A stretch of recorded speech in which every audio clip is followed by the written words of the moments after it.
divisions of NASCAR, the Nationwide Series as well as the Sprint Cup Series. You know, I talked earlier about Todd Bodine, and he kept the right side jacked up. They put right side tires on it, but they kept the jack underneath it while they were fueling it. Yeah, well, that's normal there, Rick. Now, when you put tires on, it's normal to just keep it jacked up, like Phil said, because that's the signal to go. Coming back to the start-finish line, green flag back in the air. Quickly ducking behind that 31 is the 4 of Ricky Carmichael, trying to hold on to the second spot. He got down there and leaves Jason White now leading that outside pack in the Gunbroker Chevrolet. And you're going to see real quickly why nobody wanted to step out of line.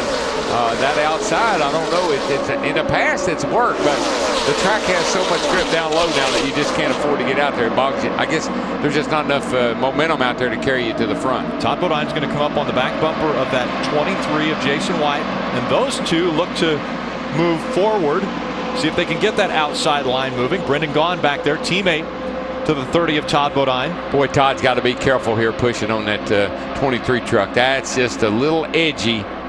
You can see that 23 truck dancing around a little bit. See him moving around. Got to be careful doing that with these trucks. The bumpers, he'll lift that guy right up off the ground. The outside line, Jason White started running even with the 50 of TJ Bell. We'll see if that's the same progress that we saw earlier as we ride along with Michael Waltrip. Right in behind the 92 truck of Clay Rogers. There's Parker Kligerman, the 29 truck, the black truck out on the outside. There's a little bit of a bump draft to Clay Rogers. It's okay to bump down the straightaway. That's not a problem, but you just don't want to get up under somebody in a turn. Riding along with Michael, that gives us such a good perspective. Seeing the trucks from a bit further away, you don't see how much they jump around. Oh, yeah. But when you're riding along and you see up in front of you and you watch those trucks bouncing side to side at 195 miles an hour, it's intense out there. Yeah, we call it a wiggle, but out there it's a whole lot more to wiggle, I can tell you. I mean, these guys are making it look really easy, but I'm telling you, it's really, really difficult to hold that line like James Busher. Even with this great Goodyear tire, the new surface and so much grip, it's not easy what these guys are doing out there. Making it look easy, but it's not that easy. You know, physically, this doesn't wear you out too much, but mentally, you get out of this thing tonight, you're going to have a headache because you have to concentrate. Now, here you go. This is the first time I've seen two guys really, really give each other a big, strong shove like we saw there. And that looks like, DW, that may be the only way to make up any ground on that outside groove there. You know what? Right there, Jason White could have moved in, but he realizes that Todd Bodine was working with him. But see, Todd couldn't stay up there with Jason White in the 23. They fell back, and here goes that inside line. Todd says, let me try that with somebody else. He's on you. Top of 3. A little edgy right here. A couple teammates now running together. The 30 and the 62 up on the high side. Well, they try to do a 2-truck hookup and see if they can move around on the outside. Elliott Sadler's going to jump to the middle there. He has his two teammates, Ron Hornaday and Nelson Piquet Jr. behind him. He had a little bit of a run, but once he got beside the 23, it stalled out, DW. I love the way, though, the 23 and the 2 just changed positions. 23 went the inside, 2 went the outside. You want that spot, take it. James Busher has led all 45 laps that have been run. Tack on number 46. I'm not saying that nobody is trying. These guys back in the field here are not trying. What they're doing, though, is they're not trying like they're gonna try when it comes time. when the laps run out. They're not taking any chances right now. But when it comes time, they're going to get a little dicey. You can count on that. Last time a driver led all the laps in a truck race was back in 1997, and it was Ron Hornaday who did it. That was a long time ago. That's when we had a halftime break. How about this Liberty Tire Recycling Silverado here of TJ Bell? What a nice job he's doing right now, running in the 6th spot right behind Kyle Busch, DW. Pretty impressive. Right behind him, our winner from last year, that black truck, the 17 of Timothy Peters, and then Miguel Paludo, another rookie driver here, made a start last week in the ARCA race to get some experience here for this truck race. They are lined up all the way back to the 62 of Brendan Gaughan. It's James Busher out in front of this field. Can he stay there? Does he have people that will work with him? That's the big question here at Daytona. Speed's coverage of the NASCAR Camping World Truck Series on Speed is brought to you by Just for Men Hair Color, Flip Forward, and by Napa. Napa Know-How. Rick, Phil, 28 trucks on the lead lap, and there they all are right there. You know, DW, we talked about those guys that employed that strategy of staying back at the back of the pack to try to stay out of trouble. I'm not sure on this racetrack in 2011 that strategy will work anymore. Matt Crackton did it last year, parlayed that into a top 5. I'm not sure you can do it anymore. You give me the bottom of that yellow line, and you can go wherever you want to. Really, pit strategy is going to be what could very well win this race tonight. You're right, Rick, and that's how some of these guys got up there. Kyle Busch got up there by some good pit strategy. We got to see where it goes. Ray, what do you think? Well, I'll tell you, Darrell, what's interesting down here listening to these teams, many guys talking about whether or not they will change tires on the next pit stop, and a lot of that just depends on if we get a caution and when it comes. But quite a few guys saying these tires could last all night. You could go without even changing tires. A few people on my end saying rights on the next pit stop because we'll need that much fuel. You know, guys, what I think I would do is if I have to put a full load of fuel in and I know it's going to take 14, 15 seconds, I'm going to change right sides the first time. The next time, if it goes a full fuel run, then I'm going to change left sides, and then I'm done. I don't have to worry about it anymore. I normally, and that's not a bad strategy, but I just don't see why you even want to take a chance on leaving a lug nut off or anything. These tires will run 100 laps. They run 100+ laps down here in testing. It's cool at night. Stick some fuel in her and go and leave the tires alone. Safer. Take a look at the 30 and the 2. Elliott Sadler and the 2 on the inside. Todd Bodine in that 30. Is that side drafting right there? Or is that bumping? I think Todd would have liked to got down in between those trucks, but by the time he started to make the move down there, Elliott was there, so he was going to try to side draft off him. And sometimes it's a game of chicken.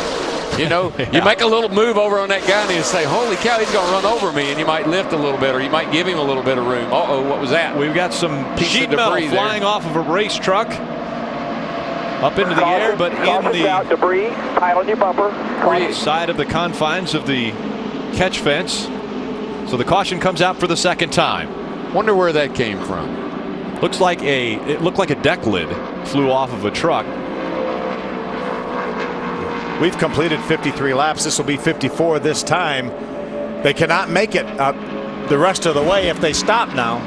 Thought maybe it was a hood off of that truck we saw in the pits earlier. Truck. But let's see. Right here, it looked like the fourth truck back on the outside. That's Chris Eccleston right there. Yeah. Yeah, you see a piece of the bed cover gone there. Gone. Yeah. That's not unusual to see that happen. There's a lot of pressure back in there. So that's Donnie Neuenberger with part of his truck missing. Plus they got a new fin back there too. There's a fin that runs along the edge of the bed there, a lot like a cup car that is new to these trucks this year. You can see it down on the inside of the 84 truck, that blue fin that runs across the back of the bed there.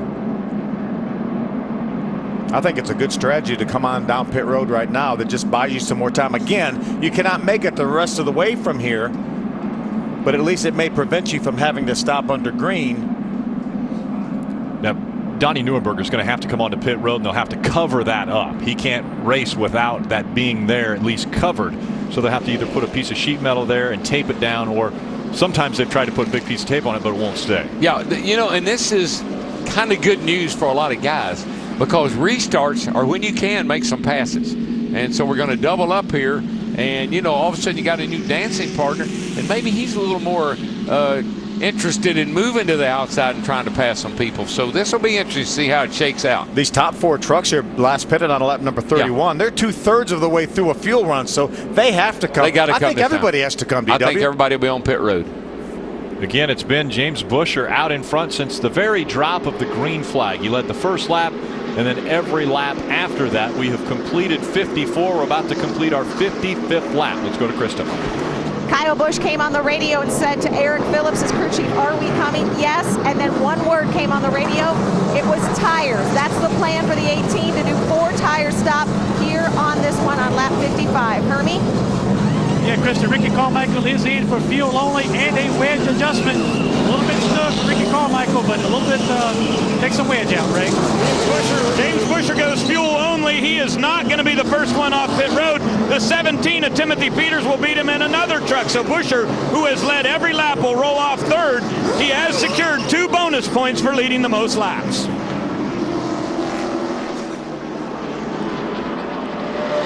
Aaron's lucky dog goes to Justin Lofton in the 77, so he will get a lap back.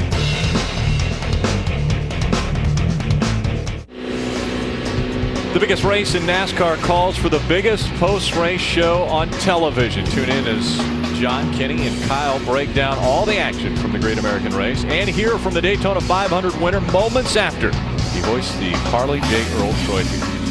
NASCAR Victory Lane from Daytona, Sunday 9 Eastern on Speed. And so we have a new leader at Daytona. It is last year's winner. Timothy Peters in the 17 is now in front of the field as Randy Kaiser's going to take that pace truck, make a hard left turn, head on to pit road, put the field in the hands of Timothy Peters and Ricky Carmichael on the outside once again. We'll see if Ricky uses the same strategy, tries to duck right in behind that 17 of Timothy Peters on the start of the race. Green flag back in the air. We're back underway. Looked like they orchestrated that pretty darn good. Yeah, Ricky's been able to do that the last 2 restarts. 31 with you. First behind his teammate James Busher, that time behind Timothy Peters. Yeah, and really you can do that if you let that guy get just a little bit of jump, and then you can just hopefully there'll be a hole there to fall down in, and it's worked out real well for him both times. TJ Bell out in front of the second line, and he gets hung to dry now. Mikey's up in a good spot.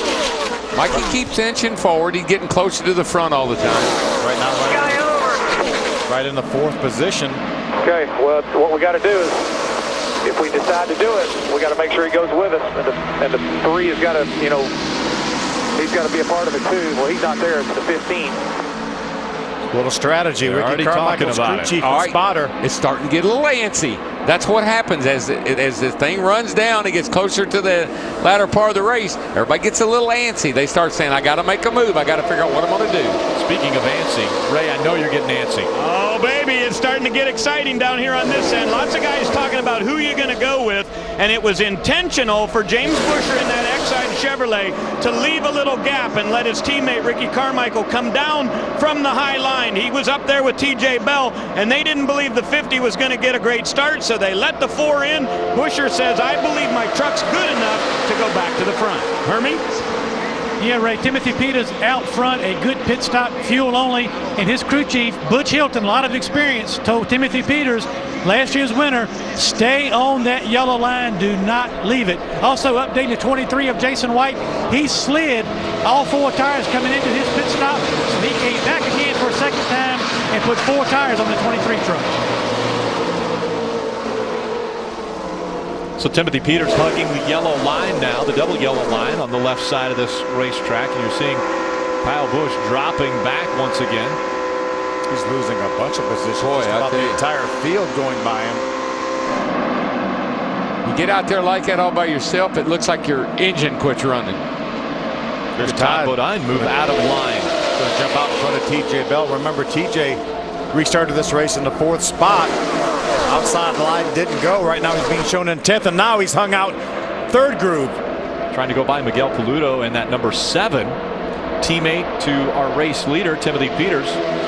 This is the best chance for this outside line that I've seen. Bodine, Hornaday, Elliott Sadler. Yep, Got Brandon in there. This is Brendan in there. This is a pretty good group right here. If you can go up the outside, they ought to be able to do it. One of the teammates, one of the Turner Motorsports teammates right now running 2nd and 3rd, Carmichael and Busher. When are they going to try to make their move and shuck Timothy Peters? Boy, you can see Todd Bodine. Now, he is not bashful about leaning on that guy on the inside, trying to shake him up and get a little bit of an advantage, a little side draft off of him. We're going to have to see at least one more pit stop. So would you try to make a move now to see if you can get a 4, a 5, or a 6 truck pack moving on the outside to see if they can go by? Look at these things wobbling through here. Yeah, you'll do. I think it's that point. I mean, we're, 40 laps to go, 39. You got to start thinking strategy, man. You got to start. How am I going to get there? We're only going to have one more pit stop, so you're only going to be able to use so much pit strategy. You're only going to be able to gain so many spots. Yes, you can come and do fuel only because you took tires last time, but there's no guarantee that you're going to beat a bunch of people out of the pits. You're going to have to make something happen. I'm not so